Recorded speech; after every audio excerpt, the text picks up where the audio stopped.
You know, there's a lot of great OU podcasts, but there's only one where the horns are always down.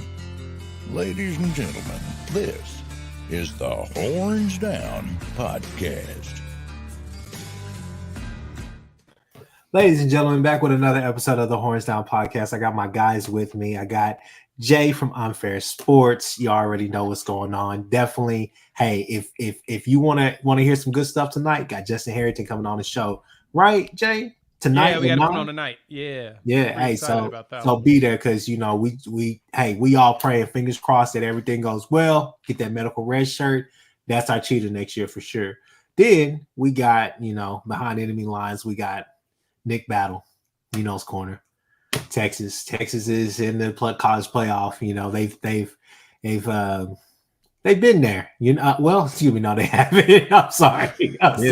They got there. Now, this is what I'm still trying to figure out.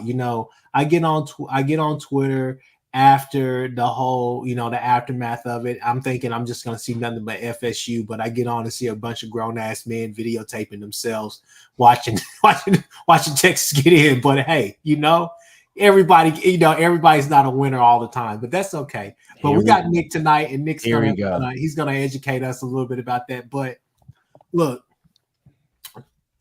Alamo Bowl, okay? Let's just go ahead and start off with that because I know what people want to get to, and we'll talk about those things when we get there. But I want to open up by saying this right here. Jay, Nick, I like Arizona. The more that I watch the film, I like Arizona. Now, keep in mind that I watched about 3 games, okay? I wanted to see how explosive they are whenever a team is playing either aggressive or most of the time with some of the competition that they face. I wanted to see how explosive they are against bad defenses. Mm-hmm. And I wanted to see them in the Washington game. So I watched them against Washington. I watched them against Arizona State, and I watched them against USC as well. So here's a couple of things. Here's a couple of quick things that you guys need to know. Defensively, they run at 4-2-5. They are very stout with that. That defense is very stingy. It's a workman-like group. It's a lunch pail type group. It's not.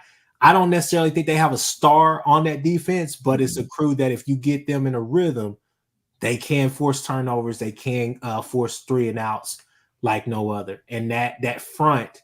That D line is kind of key for them. Can they get pressure? They love to try to bring edges. They love to do things like that. They like to play a lot of man. One of the things I did see is that you can run on them. You can run. Even though they have 5 right there facing you, you can run on them.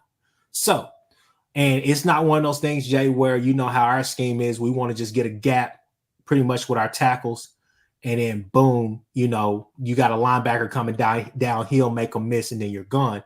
It's one of those, if you get good leverage and you move that defensive line out the way, you're basically forcing that linebacker at least the second level, that mid-level, to make a decision because he's going to have to make pretty much it turns from being a downhill, run to tackle to basically being an open field tackle. But like I said, they're pretty stingy on defense, and they like to man up and they like to press as well. So I like the matchup. I think we should be favored in that. Granted, we don't know. Well, I think we all know that Jackson Arnold is going to be starting. Offensively, I'll say this about Arizona. Hey, look, I like the offense. It's a more aggressive version of us, to be honest with you. Not necessarily with the jet sweeps, different things like that, but there's a couple of things I figured out about this offense. First off, that quarterback's a pocket passer. He's not really. I don't know if he's mobile or not. I'm sure that he has some decent wheels, but I haven't really.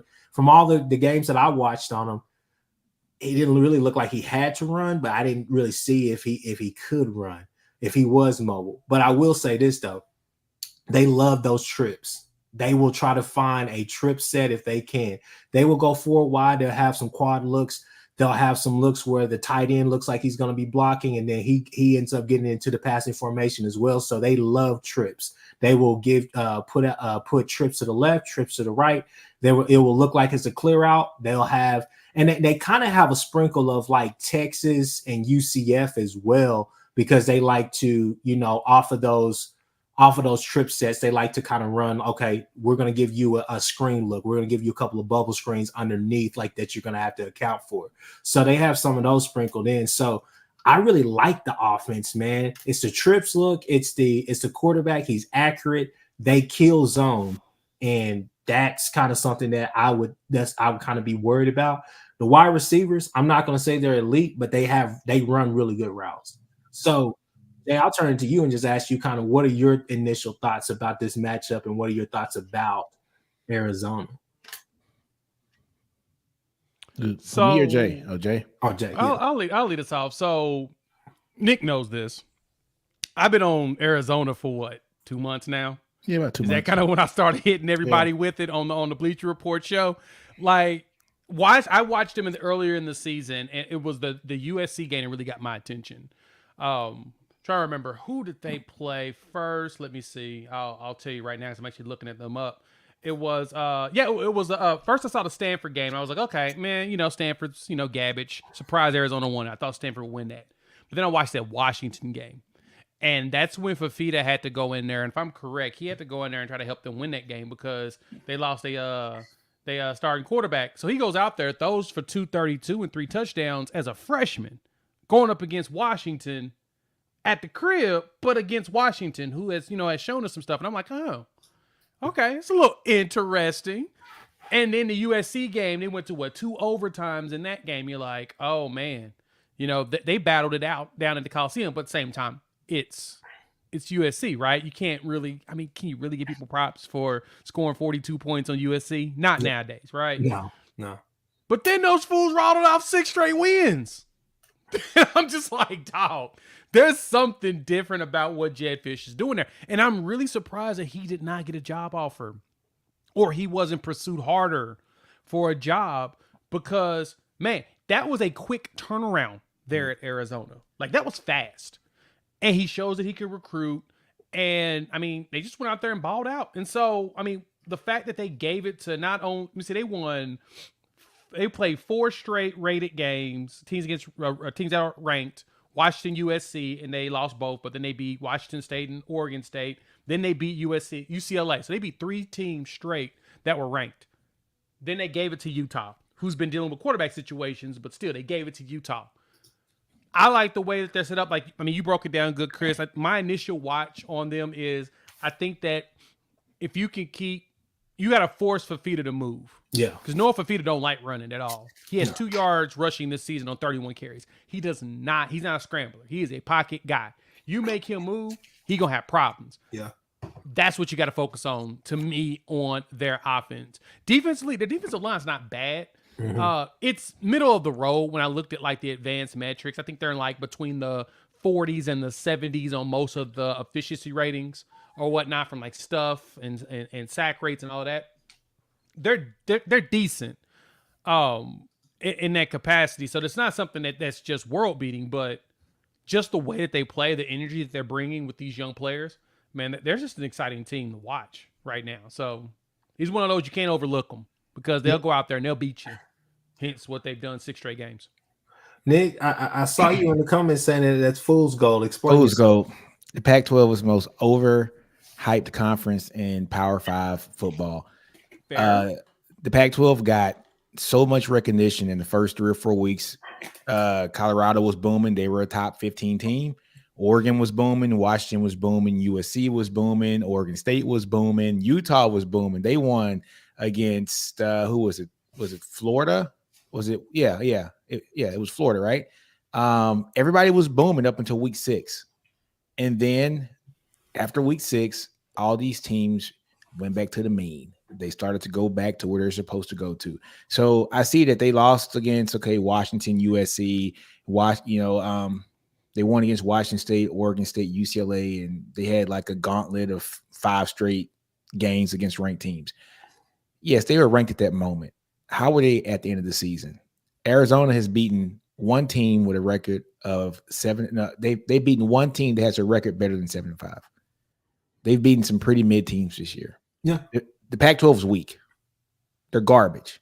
Yeah. It is what it is. I'm not sold in the Pac-12. And I think that they took advantage of beating up on some weak teams. And it is what it is. Kudos to them because you got to beat who's in front of you. And they did. But who would have ever thought that number 9 USC would be 7-5 right now, right? Who would have thought that at the time 6-1 Washington State would be 7-5 right now? Who would have thought at the time that 5-2 UCLA would be 7-5 right now? Colorado, we seen what happened to them, 4-8. Utah, they got them at the right time, end of the year. They don't have the depth. They got a good defense, but they're beat up. They had nothing left, right? 7-5 team. And then Arizona State 3-9. So yeah, that was their gauntlet of wins. So you beat who's in front of you. I get it, but to me, it's fool's gold. Yeah, and I think that's a fair point. It's one of those games where, Jay, I've said it plenty of times. It's OU versus the expectation. It's not OU versus Arizona. Even though Vegas favors them by 2.5 right now, probably will go up closer to the game time. The more that people enter the portal. Here's what I got to say: you're OU. You should still have better athletes. You're going to have your wide receiver core still intact. Hell, Drake Stoops going to still be there. Defensively, you're going to have your running backs. You're going to have all the rest of those things. You're working in a pretty much the same system, but you're going to add some wrinkles to it, I'm sure. But at the same time, man, you just got to go out there and handle business, to be honest. But, to me, I think that they're as aggressive as they can be on defense simply because I think that they don't have maybe the talent or really just the development right now, because I know he's still kind of fairly new there, the coach. But I mean, like I said, I like the team, man. I like them. I think that they will do well in the Big 12 next year. Honestly, they may be one of the surprise teams, honestly, coming in there because they play a Big 12 style of ball anyways, to be quite frank with you. That's true. And to be honest with you, Nick is right, but I'll say this right here. Now, I'm going to go in a different way. The Pac-12 was the SEC and the Big 12 combined this year. Why? Because in past years, as much as we love to talk about the SEC has just been top heavy, in my opinion. Yeah. But also with that Big 12 element, they cannibalized themselves. So a lot of teams were beating a lot of teams. But I mean, the thing is that with USC, I think the writing was on the wall simply because of the way that Riley recruits. The whole Benny Wiley factor. I mean, there's so many different things that we can go down the line of, and I know it sounds like hate because I'm an OU fan and all the rest of it, but I'm just being real about the situation. No, you've been real. You've been real. That's fair. And I'll say this one last thing, and then we can move on. I did watch them against Colorado. I'm glad you brought that up. And like I saw, I turned the clip off because it wasn't like they just jumped off the film. It was just like, man, at that point, Colorado just felt depleted. Like, I mean, they were making plays in special teams, and I was like, okay, am I watching Worthy run do a punt return or what's going on? And you were just like, yeah, one team showed up and said, hey, we're gonna work y'all ass the entire game. So yeah, it's just one of those things, man. But like I said, y'all go check out their highlights, man. Like, you'll see the things I'm talking about. The trips look, I mean, they're going 4 wide, but they're really, he's keying in on wherever those trips are at. And you just got to figure out what you're doing. I mean, because they want to go vertical. They want to try to push the ball down the field. But, against better teams like Washington, and obviously we know that regardless of what you think about Lincoln Riley, his offense is always going to be really explosive. Always legit. So against those better teams, they still struggle, and they got out in shootouts. And then, I mean, obviously, I think that Washington game wasn't really that close, was it? Or, yeah, it was close. Yeah, it was close, 31-24. Yeah. So it was one of those. It's just, when they face better competition, that I think that's whenever the game plan becomes a little bit tighter. So, like I said, I like the team, but obviously I'm still gonna favor us. But we'll dive deeper into that as the weeks come. But we got some more things to talk about. So I'm gonna go with the outside perspective first. Nick, man, tell us what you think about this news. With we're gonna go to the portal and we're gonna go to guys leaving and all the rest of the stuff. What's your thoughts about Danny Stutsman entering the draft, man? Hey, good for him, man. He's one of the best linebackers in the country, and it's time to get paid, man. It's time to get. Hey, there's only so much you can do. All right, I think he's done what he's going to do here in college football. If there is any opportunity for his draft stock to rise by coming back a year, then come back. But I don't think so. I think he's put enough on film. I think he is where he is. He'll probably be a second or third round pick, and he's going to do some good things. Now that he has actually gone to the draft, I can say some good shit about him. He's a hell of a player. He's a hell of a player, minus those damn t-shirts he made. But other than that, man, look, he's going to do well in the league. Good size, good speed. So just good for him. Unc said, whatever Nino say, I agree with. All right. Jay, go ahead. Tell us, what was your thoughts whenever it dropped, man? Man, look, so what I've heard is that he got himself a day 2 grade, which is second or third, like Nino said. That's perfect. I mean, that's a reason to go ahead and go. Especially coming back, would he be able to increase himself to a low first round? Maybe, because SEC competition, people would consider it. But at the risk of injury, if you're a second or third rounder, that's still like $5 million right there, right? That's $5 to $10 million that you're going to make playing in the NFL. You may as well take advantage of that and just take the money and go. And it's sad to me that he's going to bounce out. Now the young pups are going to step up. We had a lot of young players play this year at the linebacker position, which is really good for us. So we've got a lot of experience in preparation for going into next season. But, losing your field journal like that, it hurts. But, man, I'm excited for him, man. He deserves it. And just as Nino said, he's a hell of a player. One of the best linebackers in the country. Got snubbed off the Buckets Award, which, we got snubbed off a few awards, but we ain't gonna even argue that. He did everything that he could do to really prop up that defense as much as he could, and it's time for him to go go on and do big stuff in the league. So I'm excited for him. I think he'll be successful in the NFL. He has the mentality to want to get better at all times, and that's really all you need if you want to be successful in the NFL is not only the skill set, but the will and the want to of getting better. He's got that. We've seen him grow here and mature very fast here. I think he'll be fine in the NFL. So I'm excited to see him on Sundays. Hey, Jay, second, third rounds, how much? Like $5 million? Yeah, I think late third round, like 99 to like 100 and something is like $5 million. Oh, man, that's good. That's enough money for him to get that tattoo off his leg now. Shut up. Anyway, that's real, man. Anyways, hey, if you're in here right now, I love it. Fair point, Nino. Fair point. Get rid of that thing, get that tattoo off. I'm just saying. If you're in here right now, go ahead and hit that like button, subscribe, do all those different things. Horns Down Podcast, you already know. Not only that, gotta like and subscribe to also Unfair Sports, Nino's Corner. Sadly, but still. Anyway, Jay, go ahead. Hey, man, I want you to answer this question. So, Robbie Martin says, I hear we're going to see a lot of freshmen. Do you think we'll see some Lewis Carter, Caleb Hicks? I haven't seen any of them this year. Not sure if they even played. You've seen them because I know Lewis Carter is on, I think, special teams. And Lewis Carter he's played in some snaps this year. Let me pull up PFF and see the total number of snaps. But I know that he's played in a couple of games, not a lot, but he's played. I don't know if you'll see Caleb Hicks. Like, there's not a real reason to play him. You're probably going to run Salchuk Barnes, see if Barnes is healthy enough to run. You probably see more Megwa than you would see Caleb Hicks. But Hicks is going to be prepared for next season. He's one of those players that they're going to really get ready for the next year. Yeah. But I don't anticipate seeing it. You may see some. If it's a blowout, you'll see him. If it's not a blowout, there's no real reason to play him. You know what I'm saying? Like, you're going to play the guys to go out there and win. But I know that Lewis Carter, he played in 5 games this year, and he's got about 30 snaps. So he got out there. You may see a little bit of him in a mix of him and Kanik, or you'll see probably Kobe. You should probably see Kip, Kanik, Kobe, Lewis Carter. Probably be your rotations at the linebacker position with a little bit of Connor Neer in there. This is what I would say. Stephen G says, what is your realistic expectation for Jackson Arnold if he starts? Man, I would say 3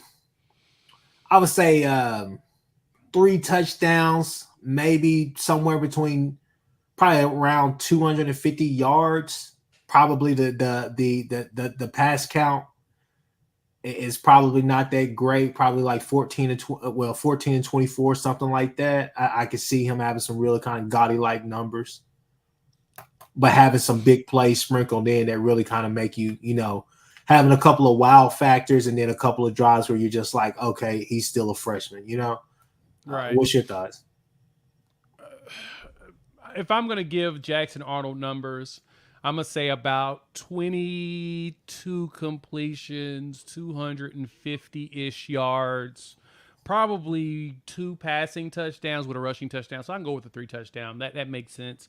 He'll do a lot of that. I think we'll do majority of our damage on the ground. I think we're going to run it right at Arizona's throat and force them to stop us from running. And yeah, I can see it being like another Florida State type game, or at least game. Yeah, you'll probably have 2 backs run for 100 yards in this game. It's going to be we're going to run down your throat, stop us, and that's the way Seth Luttrell has played. He runs more of a power raid, as some people call it.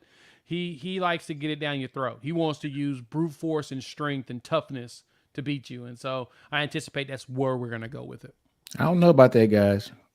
Arizona has a tough ass run defense. They're like top 20 in the country. I don't see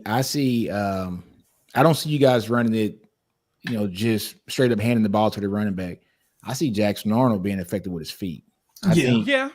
That's that's what I think. I think Jackson Arnold probably, I'm looking at him 225 yards passing or so and about 60 or 70 yards rushing. And I think most of the rushing for OU should come from Arnold in this game. Hey man, look, I like Jackson Arnold. I think he's going to do really good next year. He was a hell of a high school player. It's just you don't want to see your freshman come in and have to play. But he doesn't have a choice. So believe me, I know all about that, about playing freshmen, you know what I'm saying, prior to him had to play. But the good thing about this is late in the season, right? So he's had a full off season, a spring as well, and a full season as well. So he's not a freshman anymore, right? Basically he's a sophomore right now. So yeah, man, I think he's going to shine this game. I do. So, I mean, you just came in here to start this whole show talking about the fool's goldness of the Pac-12, and now you're going to talk about their rush defense in a conference that can't run. No, but but hey, Washington can run the ball pretty well. Yeah. Oregon runs the ball pretty well. You know what I'm saying? Arizona did play Michigan State, right? They shut them down. All right. So, I mean, even though Michigan State's not that good of a team, but still it's a Big Ten team with they should have better talent than Arizona. They shut them down with 41-9 or something like that. So they can stop the run. You got to play who's in front of you. It's fair to say, but yeah, so I still sense the fool's gold there. I mean, Washington ran for 115 yards, but they threw for 363. Like, I mean, we all know that. But that's what I'm getting. I think Jackson is going to pass the ball pretty well for a freshman this game. And the running for, pretty much every rushing play for OU, that should be successful, I think it's going to come from Jackson. I mean, he's electric with his legs, man. Come on, Thunder. I ain't trying to hear that. I'm picturing it right now, and I'm just like, I just can't. I can see it. I can't. What's that? I can see you in that crimson and cream shirt, man, walking around the state fair, man, talking about Boomer. You know what I'm saying? I can see it. My money went to OU. I mean to Texas. When I saw Steven put that shirt, put that jersey on, I thought, see, I don't bet. That's why I don't bet. I don't bet. This is factual right here, Nino. No, it's not. Hey guys, I am a football fan. I'm about as real as can be. I'm about as real as can be. When my team is up, I'm going to cheer them on. When they He's suck, not messy like our boy Steven is. Yeah, when they suck, Kchris will tell you. I will tell you. We have back channel text. And I was like, I'm done with this team. I trust me. Look, hey, we've all been there. That's the thing about it. Hey, Unc says I'm subscribed to Nino's Corner. A lot of great content after Texas loses. I mean, hey, look. Yeah, come on, Unc. I thought we were better than that. Unc. Hey, look. All I have to say is this right here. If y'all want to see some of the best Fanatic perspective and Nino's Corner content, go back and look at that Casey Thompson Hudson Card year. That was priceless. Stop. That was priceless. That was a wild year, dude. That's where the gold is right there. You want to see some pure gold? That is the content was a wild right year. there, boy. Gosh. That was a wild year. I don't even think about that. Casey Thompson's come back for his 9th season, That is crazy. Hey, so we're gonna keep it moving. Let's go to let's open it up about the portal, but first let's go to our portal. So Jay was kind enough to go ahead and show us the full list of OU players that have entered the portal. Man, hey guys, Kelvin Gilliam is he will always be the biggest question mark to me on that, simply because that guy came out high 4-star. A lot of teams wanted him, and all the potential in the world just can never make it work with either regime. To me, honestly, I would say, I know you're gonna say Tawee, but I would say probably Key Lawrence is the one guy that I'm just like, damn. No, there's 2 guys in here, Chris, that I'm wondering from you guys' standpoint. Okay, Key Lawrence, of course, and also Savion Byrd. What's the story behind Savion Byrd, man? Yeah, I'll let Jay go on that one. Go ahead. Yeah, man. I love some Savion Byrd in high school, man. Come out of high school. So, yeah. He was a beast coming out.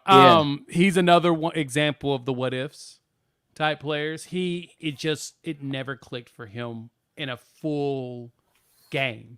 But didn't he start for you guys? He did. He started the season off as a starter and lost his job to a freshman. Okay, well, okay, that's where it makes sense then. Makes sense. Caden Green is I think 247, one of their shows. They put him as a true freshman on the true freshman team as a starting lineman for that. Okay. So Caden Green's absurdly good. He had a KC. He used to battle Williams Winery and all of them up there. PJ Adebayo. He's really good, and he could play. He came here as a tackle. We put him at guard. He was just nasty. He's nasty at guard. So that's what happened with Byrd. First, Byrd still has injury issues, but Caden Green took his job, and that was basically it. Unfortunately, it's tough for offensive linemen. I don't think people understand that offensive lineman is probably the toughest position to scout and to evaluate. Right? Yeah. You're literally just going off numbers. That's why you see Cal Flood, when you see guaranteed 5-star guys in the state, he might not even sniff at them, because if they don't meet his criteria of height, weight, size, arm length, quick feet, he doesn't even want to. I don't care how many stars you got. And so you see that in high school, to where you might see some big kids that are dominating at the 5 and 6A level, but will it translate over when they get to college? I look at a guy like, it's like Kelvin Banks Jr., for Texas. He's a different animal. He came in, started day one. And then you see guys like Cam Williams. He's a 3-star kid from Duncanville, right? Who big kid, but he's a 3-star, and that's supposed to be a guy who's supposed to come and sit and develop, which he did. He sat for 2 years. Next year, he will be the starter, but he has been developed. And I think Savion Byrd might have been one of those guys that maybe needed to sit and develop. Maybe Byrd doesn't come off the bench until his 3rd or 4th year, right? And so there's nothing wrong with that. These guys got to mature into their bodies. But Nick, that's what happened this year. Yeah, that's the problem. It's 3rd year. It's his 3rd or 4th year. Yeah. Huh? What? So Byrd is his 3rd or 4th year this year? I think he's a redshirt sophomore or redshirt. Which one, Nick? Jay. He's a redshirt sophomore. Okay, so it's his 3rd year. He should be up to speed by now. No. Yeah. No excuses. Yeah. But all the stuff you said about Kyle Floyd, you gotta say about the OG too. That's what Beaton Bow does. Beaton Bow is not a stars guy. Beaton Bow will go get him a stars guy, but Beaton Bow would also take a 3-star and turn him into a 1st-round draft pick. Yeah, it's the hardest position. So just think about this for a minute. Look at the Brockemeyer twins. How highly coveted those guys were.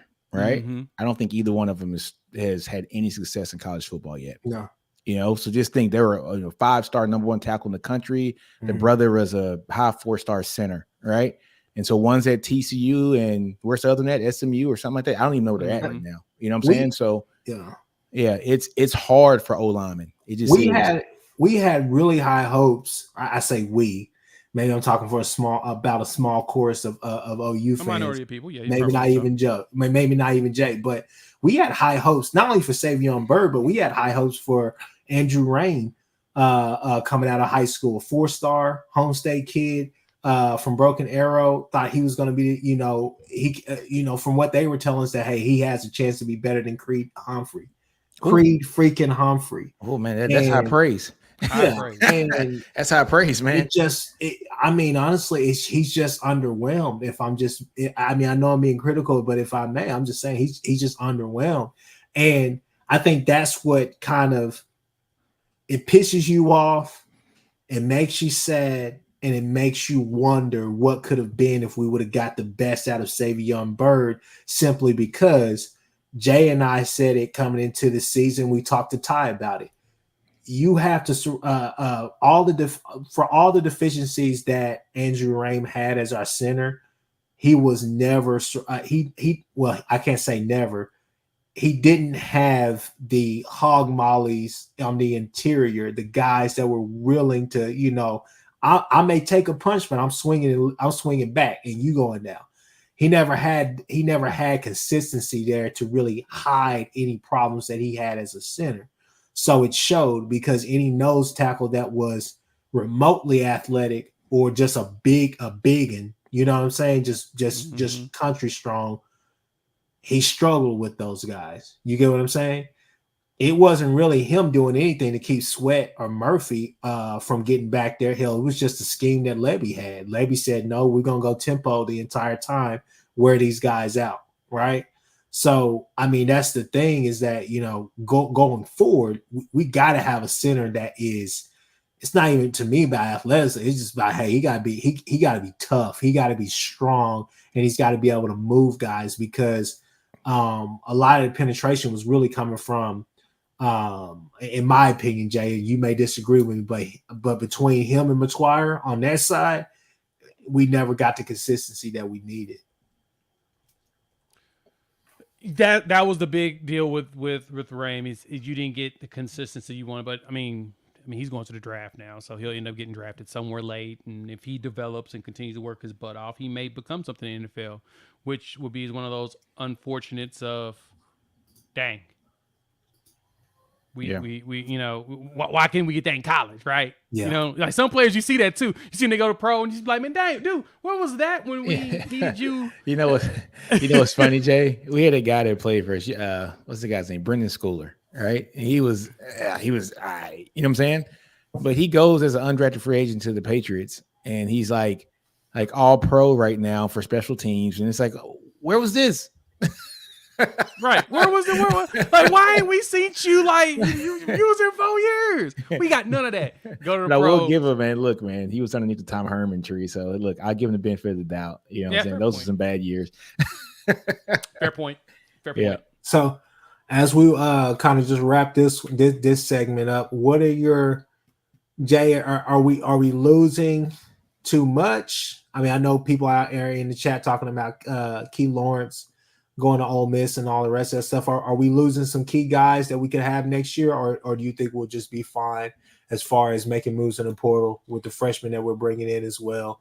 Are we good, or is this kind of a big loss, as ESPN will put it, a mass exodus? As of right now, we've lost 12 players. We need to lose about 16 to handle the 27 freshmen, which might go to 28.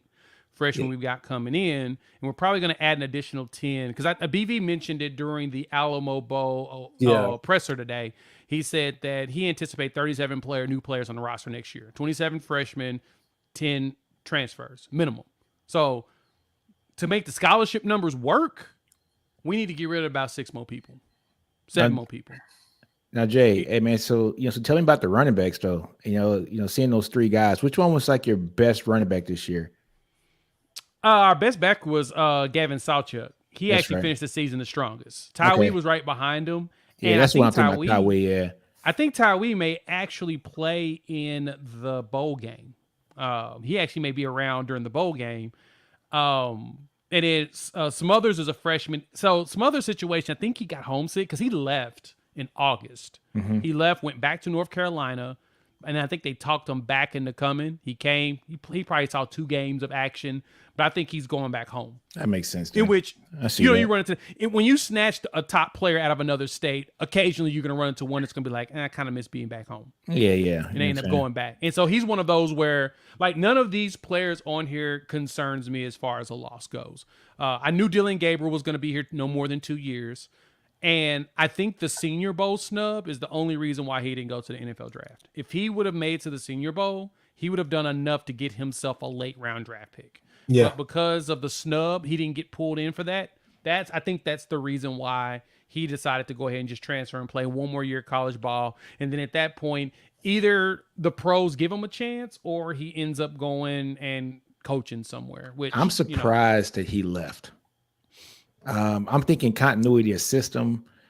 You would think you want to stay in the same system. You guys are the OC for you guys is basically what the what's his name? Seth Luttrell? Yeah. So that's a continuity piece. You would think you want to stay in the same offense and rack up numbers and kind of showcase yourself. So now he's supposed to go to Oregon, right? Is it Oregon? Yes, right now it looks like it's about an 80% chance he's going to end up at Oregon. He's going to play at Oregon. Oregon's offering him a big bag to play.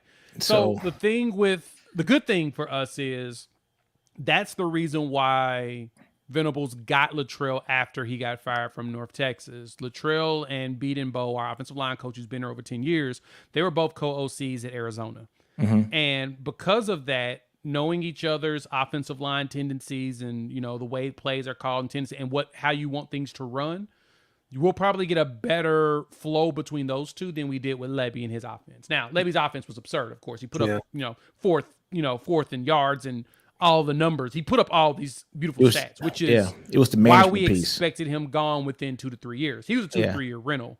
The good thing is Joe John Finley, the tight end coach, has been with either Josh Heupel or Seth Luttrell every year besides 1 year since 2015. Yeah. And so he's been there around that play call. He understands the terms. He understands the cards that they give the players to know what the sets are. And Luttrell also was similar to that. So they're all basically Leach guys, right? Yeah. Mike Leach basically snatched all of them either from Oklahoma and took them to Tech with him, or within the lines, he brought them to Tech. And so all of them run basically a similar offense with some tweaks. And so, Larry Fedora is another, Yeah, Larry Fedora. Yeah. Luttrell worked under Fedora at UNC. At UNC. That's where you see all of these pieces come together that, a lot of our fans are stressing on it. Like, oh my God, we going into the next conference with all this change. That's why they didn't go outside of the staff. Yeah, the staff. To keep the continuity. Because you're right. You want continuity going into this new environment, especially with the young quarterback. And especially that's Jackson. also the excitement that Jackson Arnold has shown because Luttrell works with him every day in practice. I think we'll see that flow continue, which is a good thing. So one crazy thing too, Chris, man, is what does that say about Jeff Lebby if the guy that's been following you around for his entire career decides I'm not coming to play for you at Mississippi State? You know what I'm saying? So is that like an indictment on Jeff Lebby, or is it just, so he sees that Bo is doing his thing now, and so he went from a scrub at Auburn to being probably a first round draft pick, and maybe that. But, I just found it really odd that he didn't stay at OU or didn't follow Lebby to Mississippi State when he followed Lebby to OU once he got the OC job, once he left Ole Miss. So, I think Stephen G, everybody's saying it's Mississippi State. Everybody's down in that in the chat. But I think honestly is that not only the Senior Bowl snub, but I think that probably the scouts kind of just were frank with him when he looked at his grades and saw what was going on. But he has to know that, though. He's 5'10". Yeah. He's 5'10". He doesn't have a strong arm. He has to fit in the fight. He has to be in the right system. I agree with you. He has to be in the right system. I think also, not only being in the right system, but being in a system that is, how should I say this, is that if I'm sitting down with Dylan Gabriel and I'm an NFL scout, I would say, hey, look, these are the limitations that we believe that you have, but also what doesn't help you is, playing in The Jeff Lebby system is a good system. It's a good scheme. Okay, I'll say it's a college scheme, but it's not a pro scheme. Yeah, and that I mean that's what we would say is that we've seen you in the gimmicky offense. We kind of want to see you. We know that Oregon would be shotgun based, but it's going to have some more pro concepts in there. That's true. That's true. I can see that. Yeah, I think that's possible. That may be kind of the game time decision for him. I think that's why he, you hear in Ohio State and all the rest of that stuff is because those systems, even though they may be more air raid like or shotgun based, they still have more pro concepts too. Those are pro friendly systems. Yes, exactly. Yeah, exactly. Right. And at the same time, I think the team. Honestly, I've said it before. The team that I think that Gabriel would have probably been the best at would have been Miami. Gives you two lefties, similar, not too much far off in size. So if Tua goes back down, you got a guy that can come in and at least try to run the offense on the left-handed side. See what I'm saying? Because you got Tua, lefty, Dylan Gabriel, lefty. You're talking pros. I was talking college. I'm like, no, my don't bad. I was talking pros. Don't put that boy to Miami. That's never crystal ball. If DG went to, if he went to the pros, the Dolphins would have been the best spot for him. But college-wise, you go to Oregon and just throw up a whole bunch of gaudy numbers in the Big Ten. See what happens. Yeah, and then get drafted and make some money. Yeah, get drafted and make some money. Or go into coaching. Just go right into coaching from there. Yeah. You can do it. Hell, Hawaii may hire him immediately. So going ahead and let's just go to the last segment, man. Any news, anybody that you're just like, hey, we need this guy out of the portal. I mean, what's the word now? Man, Texas has got some good stuff going with the Clemson kid that's from Austin, which is kind of surprising to me because if I'm correct, Texas, y'all didn't even recruit him. Yeah, we did. Y'all did? Yeah, I think we made his top 5 or something like that. But he was dead set on Clemson. But it's funny because his high school football coach is now the director of like high school players, something like that at Texas. Yeah. So that's a good little like small little segue here for Texas. Hopefully Texas pulls on. We need safety help in the worst way. You know what I'm saying? We need safety help in the worst way. Yeah. We just lost BJ Allen here to the portal today. I think Larry Turner Gooden, he's gone. We also lost Catalan. He's in the portal too as well. So Taft and Derek Williams, those are our guys with a little bit of Keaton Crawford mixed in there and some guys coming in, as true freshmen next year. But Texas can definitely use some help in that secondary when it comes to the portal, especially at safety. I'm fine at cornerback is safety. We need a lot of help at safety. Yeah. Depth. I wouldn't say help. We got good players at safety. We're top heavy right now. We need the depth. And if something happens to Derek Williams or if something happens to Taft, I would hate for that to happen because I just don't know who's going to come in behind them and be just as productive. You know what I'm saying? Yeah. Fair point. And that's really my only worry about Texas, like in the bowl game, honestly, because I think you guys can score with them and all the rest of that. But man, the front seven, as stout as y'all are, Nick, some of the problems. And the thing is man, when y'all face better teams that y'all actually, respect, let's just be real. Y'all respect us. We respect y'all. I think whenever we take the rivalry, veil off, but the guys play. The one thing that I didn't like when I was there at the Red River game when I watched you guys defensively was, man, sometimes, especially whenever I don't know if it's y'all think y'all have y'all think y'all know the play call is coming, man, y'all don't press that much, man. Well, hey, you know what though, Chris? We've changed that the last 4 weeks. Yeah. So there's a different on that. It's a difference now. I've seen more of it, but hell, even in the game against Oklahoma State, y'all didn't have to because y'all had the perfect game plan for Pressley. Because we pressed the crap out of them in that first half. Once the game was wide open, we were just like, all right, don't let them kill us, y'all. Look, we're going to score every drive if you want to. Yeah, don't let them get behind us. But we pressed a lot. So Ryan Watts didn't play, right? And so with him not playing, you had Brooks on one side and you had Manny Muhammad, right? So Manny Muhammad, the 5-star guy coming out of SOC, right? They press coverage those guys. Those are two tall, lengthy cornerbacks. Both of them 6'1", long arms, and they play press coverage amazing. And so you see what PK wants to do once he gets the build of a cornerback that he wants. So we're seeing that. So like the last 3 or 4 games, we've been playing a lot of press, which was awesome. I love to see it. No more of that 9 yards back stuff. None of that. Because I was going to say, you to me, you're going to have to do that. Now, I don't know if you do that all the time against Washington, but you have to do that. And here's the thing. As much as I want to knock y'all, because I can, about the teams y'all face, here's the thing. Y'all beat who was in front of y'all. And y'all won a Big 12 championship. So I give you that. But that was just one thing. But you have to press, in my opinion, you have to press with those corners, because those safeties, that's giving them help, because you're at least giving them time to just try to figure out what's really going on, because that front seven, like I said, the front seven is going to cause problems. I get that. Yeah. But when they don't get home, when Jet Bush and all the rest of those, because to me, I still say this right here, probably your best edges are probably still on the sideline right now with Vasek and like Acuna and all the rest of them. I think Jet Bush and all the rest of them are serviceable guys. Like Vasek, he's a true freshman.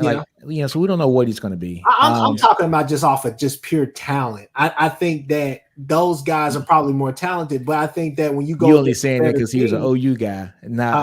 You only saying that because he was an OU guy.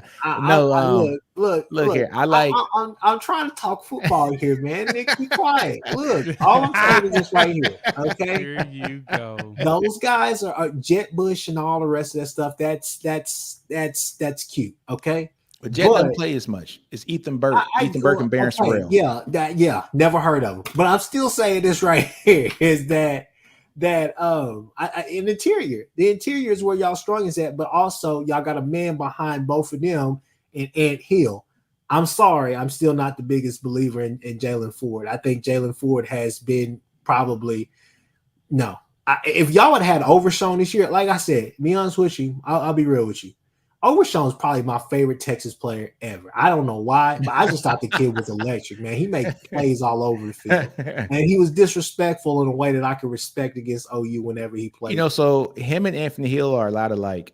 As far as just their play. Anthony Hill's more physical because he's born to be a linebacker. People forget Overshown was a safety. Yeah. And so he made the move to linebacker his 3rd year. But Anthony Hill was born and bred to be a linebacker. He's been playing linebacker his whole life, linebacker and running back, right? So what you're seeing out of Anthony Hill right now, him body slamming people at 18 years old, it's just stuff that's unreal. Look, for the next 2 years, because think about it, guys, he's only going to be here 2 more years. He's a 3 and gone guy. He's just a difference maker. But that comment that said about Sweat and Murphy, I totally agree with that. One thing also too, Kchris, just kind of piggyback on you.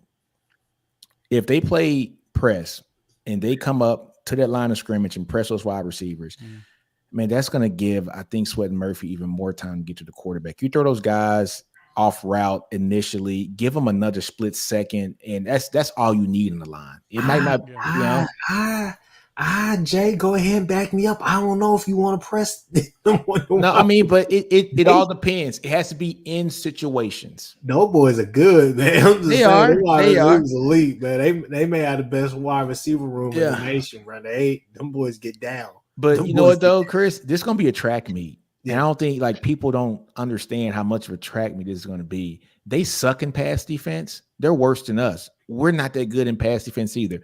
We're good against the run. They're not, right? So it's going to be a track meet, especially in the dome too, on that turf. You're talking about y'all.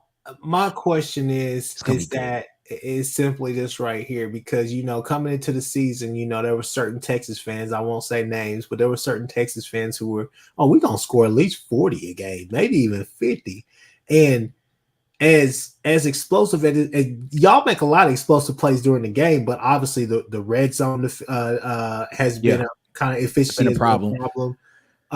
Red down, so red zone and 3rd down. There's still, and I would say there's still sometimes where, like in the OSU game, now obviously you guys are blowing the doors out them, but there's still some, and there's been a couple of games, the Texas Tech game, where you're just looking at Quinn early in the game, like, what did you see? Like, that was a flat ass ball that you threw. Like, what did you even see? Was open. What to AD? Yeah, in the corner. So all right, so just to kind of defend Quinn on this, which I don't defend Quinn a lot, so you guys know that. But if you look at that play, prior to that play happening, they timed out, and you saw Quinn, 80, and Sark gather up in the huddle, and you can see them kind of talking about some stuff. So I think that play was, Coach, let me do it one time, Coach, I got it, and he didn't execute the play. He did give 80 a chance to get the ball. 80's he's a guy that can catch a lot of contested balls. Throw that thing up to where it's only he going to get it, or it's got to be a very difficult and athletic and challenging interception. He didn't do it on that play. It's still second year, right? It is what it is. But for the rest of the game, he was flawless. Okie State, he had one bad throw. Quarterbacks have bad plays, but I'm not hating on Quinn for throwing 460 yards in the game. I mean, it doesn't really matter in the grand scheme of things with the historic day that he had, but yeah, I'm just saying that those little bonehead mistakes, they do pop up. They tend to pop up with checking out. But one thing I will say what Sark has been doing lately is he's putting his foot on the he's putting his foot on the throat. Don't do it. No, like he has for the last 3 games. I thought you was about to go with that all game. No, I was about to say no. Don't do it. He's been putting his foot on people's throat the last 3 games, and even against the Iowa State game. If you watch that game, Texas should have blown the doors off Iowa State. X fumbles the ball at the 10-yard line, going in for a touchdown. They had a 4th down stop it was crazy. It was something stupid. There should be at least 14 more points on the board. That game right there was where I think Texas totally turned it around. Even though the scoreboard only says they won by 10 points or so, that wasn't a 10-point game. You know what I'm saying? They had some critical mistakes where it was just weird. But since that game, when Iowa State kind of got really, really disrespectful and saying this, that, and the other, Texas has found ways to just generate some manufactured beef. Guys, we talked about this yesterday, right? They're just manufacturing beef in their head. There's no beef. Gundy said, look, I'm going to block you. That's all he said. I'm going to block you. And all these guys like 11 o'clock in the morning on Saturday, we seeing you. I'm like, all he said is going to block you. They're manufacturing fake beef, which I love, because they're getting themselves hyped up for games, man. So they pulling MJs, huh? Yeah, man. Yeah, man. They pulling MJs. Knowing good and well that Brian or whatever don't know who you are. Bevo's cousin. Bevo's cousin was. Oh, G Walk. It's my homeboy George Walker, man. Good dude, man, from the 05 Texas team. Let's go ahead. Transfer portal, man. Let's talk about some transfer portal. Go ahead, Jay. You take it over. Y'all two take it over real quick as we end this. Right now the whole excitement around Dominic McKinley is flying around right now. More hopium is being passed around for some weird reason. I don't know. Can we talk about just the A&M class and their transfer portal situation? Since we both have a mutual hatred for A&M, right? So can we just talk about that for a minute? How A&M's 2022 class had 30 recruits and 6 have already transferred out last year. And there are 11 more in the transfer portal with an expected 2 or 3 more to come. So you're looking at potentially 14 plus 6 is 20, right? So you're looking at 20 out of the 30 guys from the best assembled bought team in the history of college football with 9 5-stars. 20 out of those 30 guys might not even be in the team this year. Which is wild to think. That line that they bought couldn't get them bowl eligible last year. And barely this year. And barely got there this year. So How do you have an offensive dude that sucks that bad? So Jay, tell me this. Does Evan Stewart hit the portal? What do you think? He's supposed to have been hit the portal by now, but we'll see what happens. I don't know if he's really going to give Elko Nim a chance, but would you? He needs to go ahead and hit the portal and head. I would not hit the portal and head on the Bama and call it a day. Colin Klein, really? Elko, that's what we're doing? Elko scares me with that because I think he's going to play just like he did at Duke, which is just close to the brim. He's not going to really open things up. It's going to be a defensive struggle every game. And so I don't see it really because that offense is dink and dive, and they will trick you and stuff like that. And it can be explosive at times whenever they get the right matchup, like the right, against the right team. But Man, I'm be honest with you. I wasn't really impressed with I thought it was a good hire. It's always a good hire. Colin Klein's is a good offensive coordinator, and it wasn't even that it wasn't a splash. It was just the fact I didn't see how that wins over any of those offensive guys. It doesn't. Like, hey, Moose Muhammad, come on, man, let's go. I mean, look. If I'm kind of wide when I'm leaving, is Colin Klein really that good? No. Hey man, look here, man. A&M. If there's any A&M fans listening to this, I want you to listen to me hard on this, okay? Little brother's not listening to you. Come on now. Hey, somebody's going to listen. You paid $76 million to get rid of your coach, and I saw a lot of you A&M fans on my timeline during the Florida State Louisville ACC championship game, talking about how bad Louisville stinks and there's no way Florida State should go and they should be in over Texas. If they do win, they should be in over Texas, but there's no reason Florida State should go and they can't do anything with the third string quarterback against Louisville. Do you know the guy that you hired lost 23-0 against that same Louisville team? That's all I got to say. I'm done talking about A&M.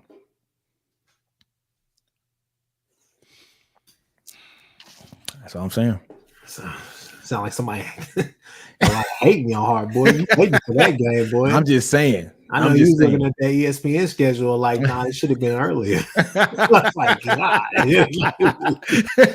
I'm just saying. Christmas, we want this now. We want this action in September. Schedule is the first day. I'm just saying. I'm just saying, man. I'm just saying. It is what it is. Tell them. Hey, I'm just saying. Hey, I said it on Bleacher Report last week. I'm just saying. It is what it is. I will say this, though. Go ahead. I will say this, though, for those out there that would like to hear this. I heard that a portion of Ole Miss's schedule leaked, and we'll play them in October, 2 weeks after we play Texas for Red River, which is expected to be 10-12. Okay. So what's that, the 26th? We'll travel to the Grove is what. Oh, y'all going to Ole Miss. Yeah, we go to the Grove. I'm so excited about it. I've been to Ole Miss for a game. I heard it's dope. Outstanding. Southern Belle dresses are out there and everything. Dude, outstanding, dude. Look, I had no dog in the fight. It was like Ole Miss versus like Auburn or something. It was I don't even remember. I was too drunk to remember everything, but it was outstanding.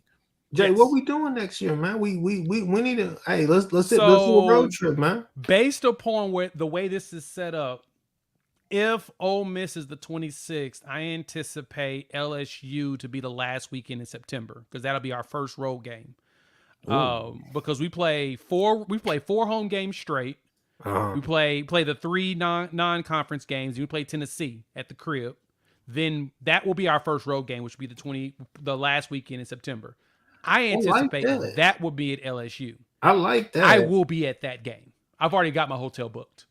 So I will be at that game that weekend if it's that weekend. If it's not, then I'll switch my hotel. But my hotel's booked for that weekend already. Don't get beat up out there, man. That's all I got to say, man. I mean, last time I was there, I had a blast. I went to the Tennessee LSU game. I'm rocking all of that Tennessee orange out there. Hey, man, LSU's a different animal. They were offering me food, drinks. Hey, LSU's a different animal, man. I heard through the wire that somebody on this panel was celebrating a little bit too much in Tuscaloosa, and I heard some hands was exchanged to a face or so. From who?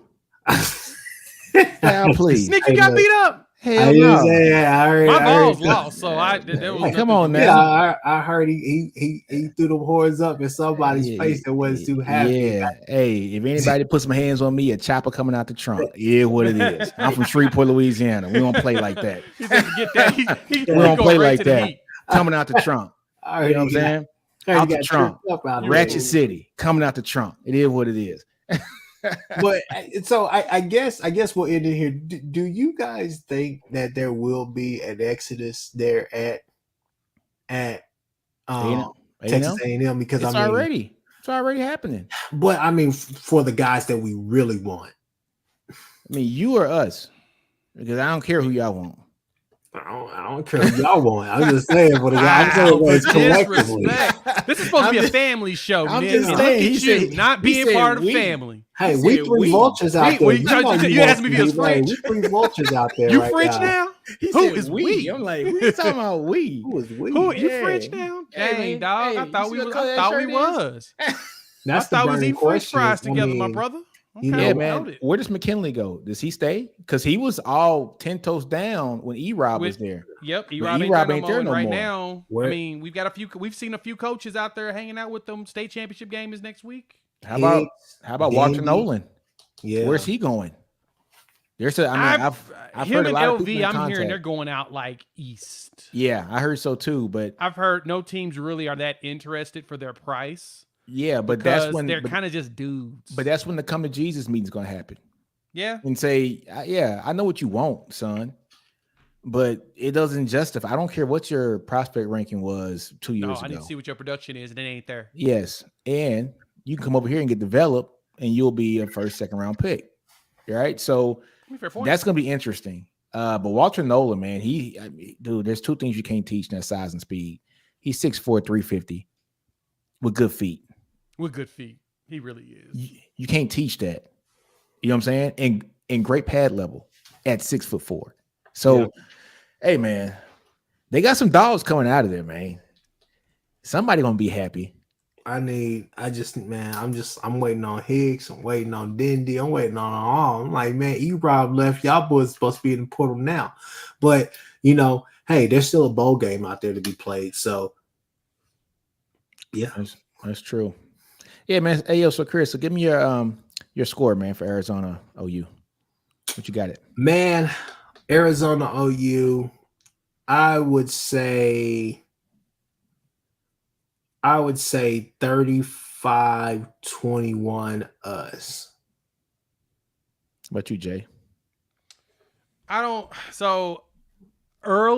really have an early prediction on score in this game. I'm gonna be honest. I still got more eval to do. I think I'll probably have mine closer to when we do the Bleacher Report deal next week. I still got more film to watch this weekend. But if I'm gonna throw something out there, just throw something out there. I think it's gonna be a little bit closer, but I think it'll be a good scoring game. I'd say Oklahoma wins 30 to 20. I got 34-30 OU in that game. I think it's gonna be good. That's pretty good. That's not bad. It's actually that's pretty close. That's not bad. It's gonna be good. But, I don't think we man, give up 30 losing points Stutsman is gonna hurt. I don't think people are gonna realize that's your floor general. I really like our guys. I do too, but I don't think it wasn't really even the fact, like the OSU game, if we would have had him, I think, it would have been better. But man, Kobe McKenzie, but Kip Lewis is a guy, man. He's a guy, but I mean, that's your guy on defense. Yeah. You know what I'm saying? Like that's your guy on defense. I got it. I think I got a 34-30. 35-21 is a fair assessment as of now. Like I said, I've delved deep enough to say I think we're fine. This is just a team that's going to try to take advantage of our aggressiveness. I will say this right here. I am so excited about going to the SEC. I am. Why? Why? Because not only will we not have to deal with these Big 12 refs, but outside of non-con play, we're going to play teams that want to play us straight up. Hey, we're not going to have all of this. Because you, to be honest with you, and Jay, hopefully you back me up on this. I don't think we saw how good our pass rush could have been. Now, don't get me wrong. We still should have been dominant. All the rest of that, you can say that as OU, blah, blah, blah. But I still don't think some of those guys tipped the iceberg simply because, you can't pass rush when they're getting the ball out of their hands within 2 seconds. Come on, man. Go ahead. Block Clyde. Clyde Hood needs to be blocked and reported as spam right now for that. That's rude, disrespectful, dog. That's rude. Post on MySpace. On MySpace. Block and report him right now as spam. You don't know. No. MySpace. He don't even know what MySpace is, David. It's hilarious. That's a good one. That's a very good one. But look, it's going to be interesting, man, because look here, Jay. You guys starting the first game that Jackson's starting, right? It's the first game he's starting. Yep. And so the coaching staff might try to protect him a little bit in his first game. No, I see that. Yeah, so maybe the points might not be there. That's why I think it's going to be closer. I don't think they're going to let him just air it out like crazy. I'm intrigued at what the defense is going to do because it appears that the only players who we're really going to lose is Stutsman. How about Key Lawrence, though? He's gone, right? Huh? How about Key? Yeah, but Peyton Bowen, bro. Peyton Well, Bowen. we'll play the young guys. We'll play, Yeah. Peyton Bowen, the 5-star. We'll play Robert Spears Jennings, who's been playing at that position in place of Key. So you'll have Bowen, you'll have Bowman, you'll have Robert Spears Jennings. So the core of your defense is there. It's just minus the dude. Minus Stutsman, basically. Yeah. Stutsman, your 4 generals, the only one gone, in which Kip has shown glimmers of being able to do it, but he's still young, right? He still needs one more year of actually running the O for you to really feel comfortable in it. Well, he's had it. He'll need one more offseason of being the guy that has to make all the calls. He'll make Kobe McKenzie, but I think that's where we'll get to see these guys develop and mature in this game. They'll have the opportunity to show, look, I'm the dude that deserves it. Give it to me. They're going to all prove themselves. Same thing with Cannon. We're losing stuff. That's really it. Everybody else is supposed to be coming back. Offense, though, we'll be having a lot of young players playing too. All right. Well, we're going to end it on that. Y'all have been in here for about an hour and 5 minutes. It's time to go ahead and let these good people go. So with that being said, go ahead. Let's go down the line. Y'all just tell everybody where they can find y'all and what y'all got going on with the videos and stuff like that coming up. Nick Battle, a.k.a. Nino's Corner, man. Go to Nino's Corner Sports on YouTube. On Twitter, it's just Nino's Corner. Catch me on the SEC Connect with these two idiots here on Wednesdays at 7 o'clock at night. Catch me doing all my Texas content. And then also catch me on Bleacher Report every Friday. I think this Friday on the 15th is the last one, which I might not be able to make, Jay. I think I got to go to school that day. So, yeah, so the last one of the season I might not be able to make, but we'll see if I can make it. But, that's me in a nutshell, man, and hopefully some more stuff coming up soon. Yeah, you know me, Jay, Unfair Sports. You can find me on YouTube as well as whatever podcast I download and listen to. Search me on Twitter, Unfair Sports. SEC Connect Wednesday nights with these two idiots as well. And Bleacher Report on Friday, December 15th is our final one. We'll do our bold predictions. Nick, you need to go ahead and call in sick or whatever you got to do. You got the cootie, say you got COVID. I don't care. Pull up and join us. And tonight, for those that enjoy Sooner Sports, right now, it looks like Justin Harrington's going to be pulling up with us at 9 p.m. to talk some Sooner ball. So come join us on my channel. Look, y'all. Look. Another episode of the Horns Down podcast. If you're on this podcast right now in the panel, go ahead and put them down. Nick, go ahead and put them down. Ciao. Nick, if it's Horns Up for Peace tonight, can we at least get a boomer? I think everybody on here will. Please. Ciao, please. I cry white and bleed orange, damn it. Ciao, please.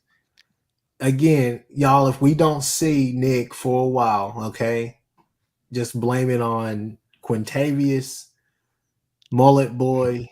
Hey, man, he got a fade now. He good. He got he got a Caesar on now, check man. Down Quinn. I don't know what you want to call him, but if we don't see Nick for a while, just know. Just know I'm celebrating. No, just know that I'm celebrating that championship win. Okay, please. 2 more games, baby. All right, job's not done. We out of here on